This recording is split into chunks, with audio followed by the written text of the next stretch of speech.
Hey y'all, awkward black homesteader here. Um, just wanted to share with you guys something pretty transformational happened this week. This week I harvested my first goat.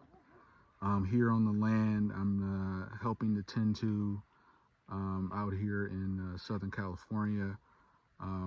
We tend goats, chickens, um, and a lot of different gardens and food forests. And we had a particular goat that was about 3 years old that made their transition. This particular farm had a pretty nice sized litter of babies lately, up to like in the 10 to 15 new babies, along with 10 to 12 other adult goats.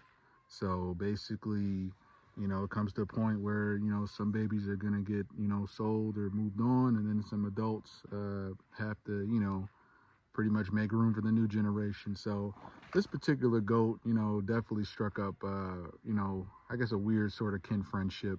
When I go out on goat walks, it was definitely very into eating food or eating feed instead of going for the forage. But it was just basically my first time. I didn't actually do all the harvesting and the butchering, but there were the people I'm learning from here on the land were definitely more than happy to kind of show me how it's done.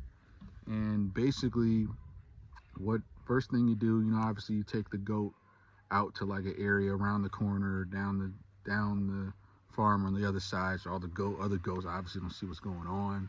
And it's just a really reflective way to show that you're really celebrating the goat's life, and you're trying to keep it as humane as possible.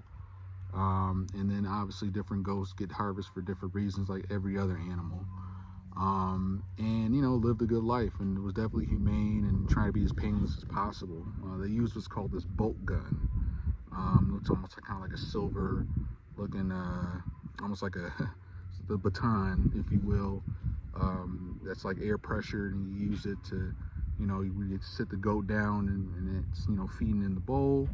You use the bolt gun in the back of the head, like just above the horns, and it kind of disorients it. It disorients it. It's kind of flailing around a bit, and it's really more confused and disoriented more than anything else. It's not like in utter pain. And then basically after that, it's laying down. It's still kind of twitching. And you kind of, take the goat, and then you put the bowl underneath it, and then you have to, slit the throat of it. And once again, it is as humane, as painless as a process as we try and make it. Once again, I was just observing since this was my first time. There were professionals that were there on the farm team that have done this for a very long time.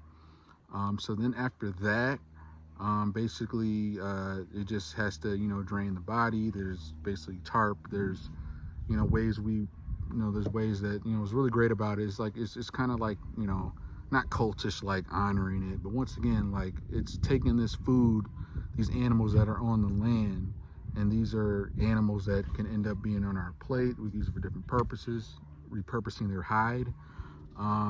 So it's really a way to where, the goat ate really good.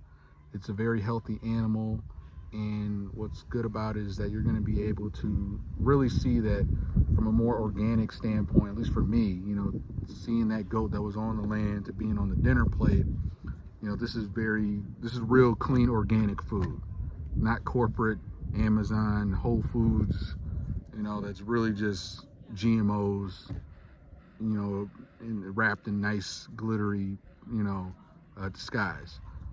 So that was just very powerful. And then of course, we had like little sage or mugwort, kind of like a way to just honor the goat, so I think that was very, definitely took some great takeaways from that. And then after they drain it, we kind of go through, and I was kind of learning. I wasn't really doing it myself, but I was kind of helping to skin it, take the hide off. And then after that, there's just a lot of different ways and purposes. You can, repurpose the fat and use that toward making candles, a lot of other different things. This is part of the stomach lining of the goat that can be used to, make other certain sort of, clothing fabric. And then also, there's just a lot of different ways that I learned. And then once again, it was bittersweet because once again, you know, just like a pet that passes or a dog, family dog or a cat, you know, it could be a lot. You know, like, you know, we were younger and a pet of yours died for the first time, you know. So this in a way was a pet, you know, after, you know, being here for, you know, going on 6 months, you know, that I got really accustomed to it. Yeah, that's basically, you know, once again, after we drained it, you know, I had to, you know, they had to behead the goat as well. There's this sort of storage freezer that they have to keep kind of elevated mid-level, and that's going to basically help to kind of harden up the meat. Actually, you know, once we stripped the hide off, we had to kind of pick a lot of the hair. There's a lot of hair from the hide that kind of sticks onto the meat area. And then, of course, you know, they had to kind of cut out the stomach and kind of the organs and things like that, which it wasn't as like, you know, squimish. It wasn't as like gory as I thought, or be blood squirting everywhere, you know, nothing like that.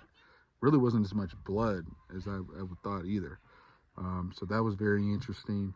And yeah, once again, it's in the freezer now. It's going to be in there for maybe like about a week or so till it gets nice and tough, and then we could kind of butcher it down even more. And then yeah, like I said, feeling all types of ways.